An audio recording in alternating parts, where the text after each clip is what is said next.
Thank you very much, Ninette, for the introduction and for giving us the opportunity. And I appreciate Advertising Research Foundation for giving us the platform to talk a little bit about our research. Next.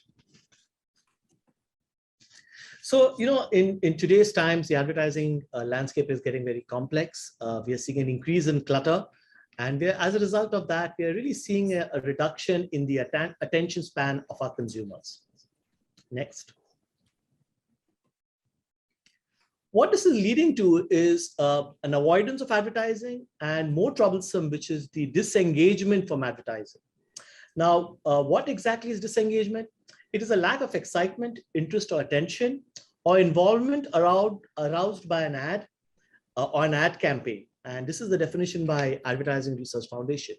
What this does is that it leads to a lot of wastage in our advertising spends.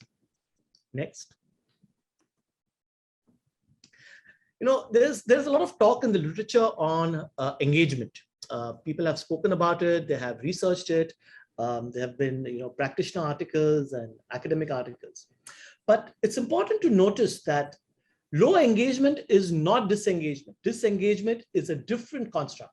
It is the psychological state where the subject withdraws from the focal object. A low level of engagement is passive, but that is not disengagement. In fact, we argue disengagement is a more willful and active withdrawal from engagement. Next. So just to recap, there is definitely an advertising need to understand disengagement because there's a lot of disengagement happening among consumers. Past studies have focused more on the engagement aspect rather than disengagement. The literature is really not very rich with more talk and more discussion on the construct of disengagement. And our research is really going to focus on that. Varsha, over to you. Okay, thanks, Altaf. So as we were discussing about advertising disengagement, so this is a construct which we are actually developed in this paper. And we've looked into the different paths, which is, cognitive, cognitive, and the behavioral part.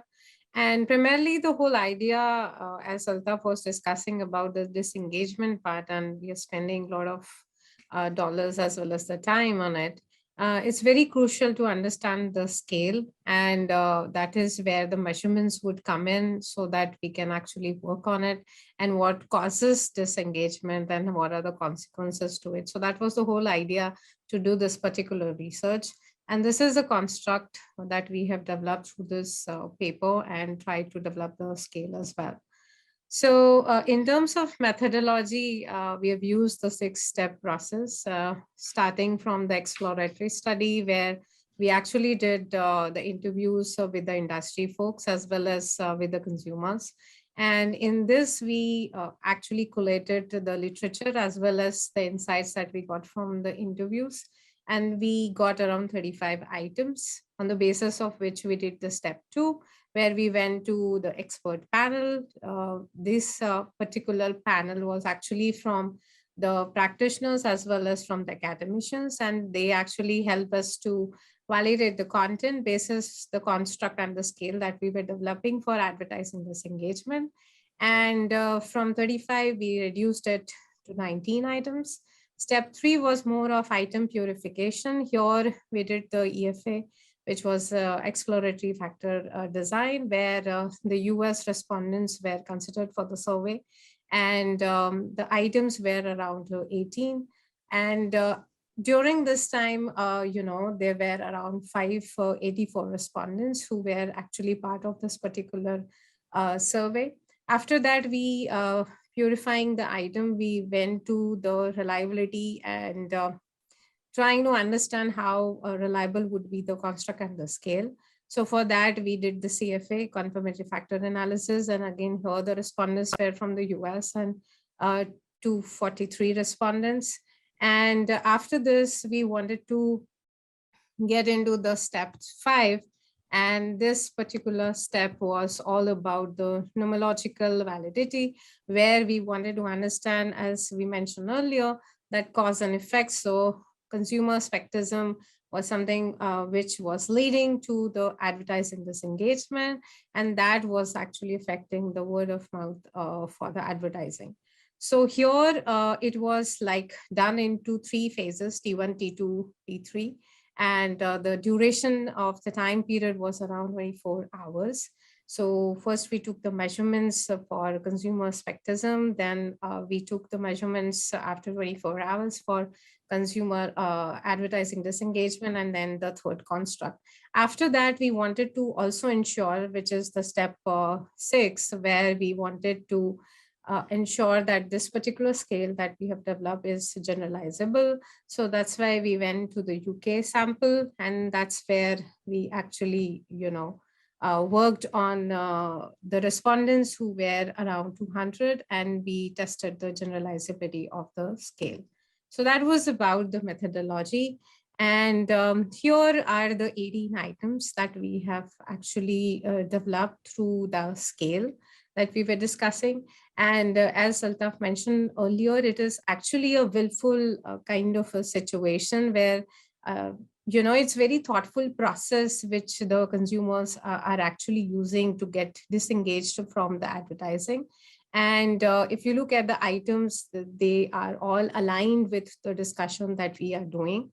And that's how we have to actually take care of the advertising spectism, which is actually going to introduce the disengagement part of it. So besides that, I think there has to be a work which has to be understood also from word of mouth, because when this disengaged ads are there, consumers are actually also affecting the word of mouth, which is reflecting the advertising as well as the brand. So I think that has to be prevented and reduced, because that affects the brand at a very large scale. And then finally, the implications of the study. So it's a newer construct, and there's a lot of work, as Altaf has mentioned earlier, in other spaces, but not in the advertising disengagement space. So that is the first thing which we just wanted to mention. And then it's the measurements and the scales that we have discussed about it. It actually helps us in the consumer segmentation. And obviously, as we discussed about the antecedent and the outcomes, so consumer spectism is all leading to disengagement, which affects the word of mouth. So this is something which is very important.